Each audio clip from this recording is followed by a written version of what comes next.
కడుపంతా ఏదో వికారంగా ఉండి వేవిళ్ళ బాధతోటి.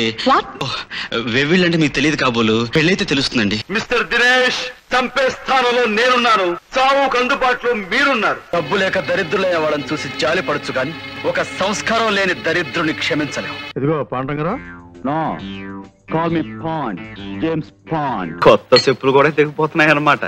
జీవితాలకే గ్యారంటీ లేదు, ఎప్పుడు పుట్టుకుమంటామో తెలియదు. అదో చెప్పులదేముందయ్యా. మా బాగా సెలవిచ్చారు. కానీ నా విషయంలో నాన్న నేను తింటాను వదినా, కడుపు నిండా తింటాను.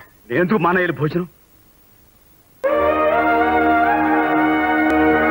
నా బాడీ అంటే అంత అల్లాటప్పగుందా? భూలోకంలో నా ఫేస్ కున్న వాల్యూ ఏమిటో మీకు తెలియదు. వామహస్తం లేదు, దోమహస్తం లేదు. చంపేస్తున్నావు ఆ భాషతో. మర్యాద రాగి నోరు పారేసుకున్నావో చెయ్యి చూడు ఎంత రఫ్ గా ఉంది. రఫ్ పడించేస్తా. అలాంటి సముద్రాన్ని సముద్రుడు అంటారే గాని సముద్రి అని ఆడపేరుతో పిలవరు. ఎప్పటికైనా ఆడది చేరుకోవాల్సింది మగవాడిలోనేనని మేడమ్ గారు తెలుసుకుంటే మంచిది. ఒక్క మంచి పని కూడా చేయలేని వాడివి నీకు ఎందుకయ్యా ఇన్ని మంచి పేర్లు? ఎందుకని గుళ్ళు గోపురాలు? ఎందుకని పూజలు పురస్కారాలు? చెప్పు, మాట్లాడు.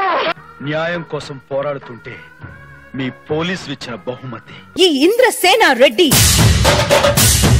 సొసైటీలో జరిగే అన్యాయాలు చూడలేకే ఏసీఎఫ్ ని స్థాపించాను. ఆ సంస్థ చేసే పనులన్నిటికీ నేనే కర్త, కర్మ, క్రియ. బరిలో ఉన్నప్పుడు అక్క మాట విన్న తమ్ముణ్ణి, బరి దాటాక ఆ దేవుడు మాట కూడా లెక్క చెయ్యని స్టాలిన్.